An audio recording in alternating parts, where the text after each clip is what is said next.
I'm using completing the square to solve number 14. So my first step is I want to have my x squared and my x term on one side and my constant on the other.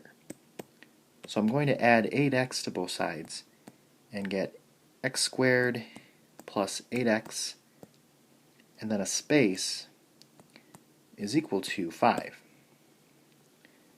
So now I want to find my two numbers. The first number is half of b, or half of the 8, and that would be 4. My second number, I want to square this number. So 4 squared is 16. So I actually want to use the 16 first. So I'm going to add 16 to both sides and get x squared plus 8x plus 16 is equal to 21. So the left actually turns into x plus 4 squared. So that's where I see that first number again. And that's equal to 21. So now I want to take the square root of both sides, and that will eliminate the square.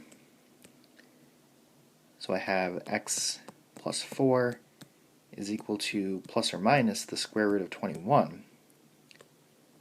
And then I want to subtract 4 from both sides.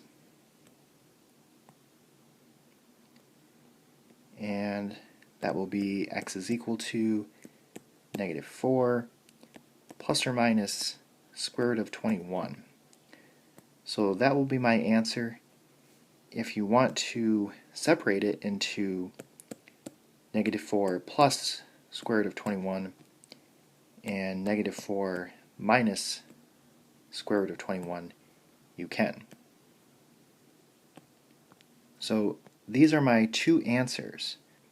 So if you were to plug these into the original equation, they would make the original equation true. So there's no way that we could have used factoring to get these numbers.